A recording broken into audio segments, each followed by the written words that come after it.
নমস্কাৰ, মই সবিতা বৈশ্য। মই আজি মেজি ঘৰত এখন পিঠা বনাবলৈ লৈছিলোঁ, খলা চাপৰি পিঠা। আহকচোন দেখুৱাম কি কি লাগে আৰু কেনেকৈ বনায়। বৰ সহজ বনাবলৈ।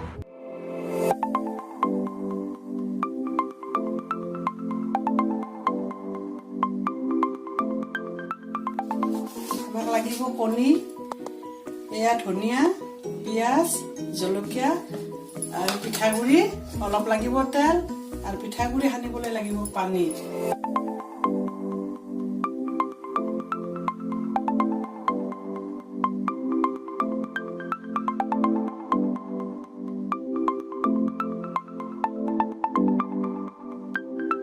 এয়া মই চাউলৰ গুড়ি ল'লোঁ, পিঠাগুড়ি,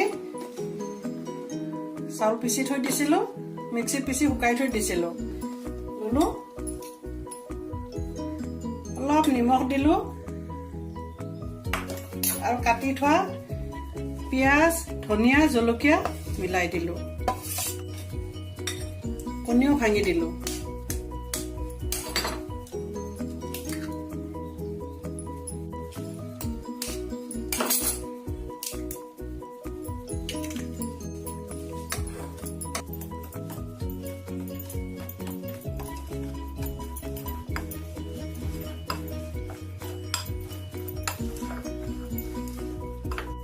এতিয়া অলপ অলপ পানী দি গুলি ল'ম।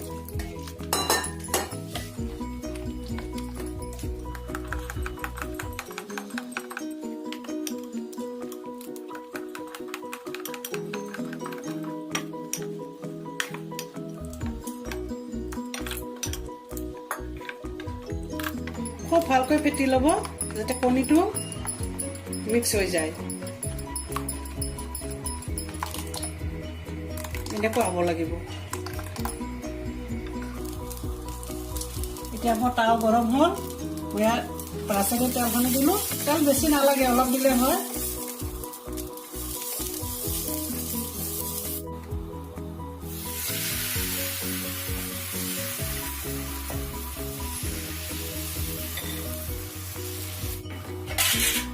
ঢাকি দিলোঁ।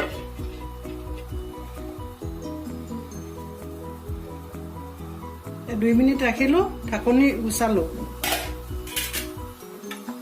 এতিয়া পিঠাখন হৈ গ'ল।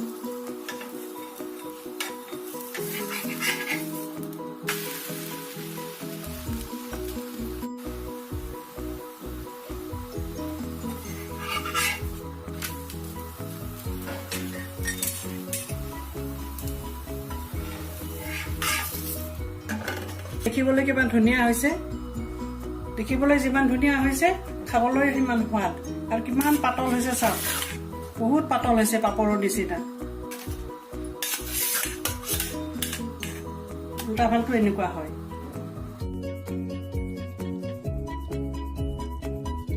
আৰু তেল দিবলৈ এইটো ব্ৰাছ চবৰে ওচৰত নাথাকিবও পাৰে।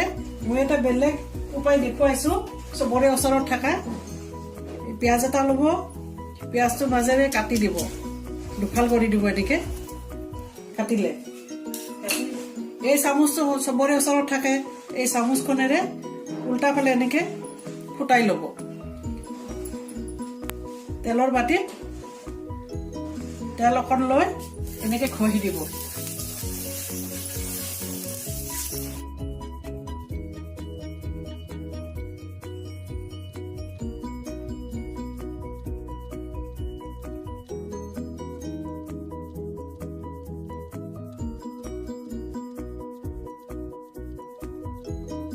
এই পিঠাটো আমাৰ ইপিনে আমি খলা চাপৰি পিঠা বুলি কওঁ, কিছুমানে তাৱা পিঠা বুলিও কয়, কিছুমানে আকৌ পানী পিঠা বুলিও কয়।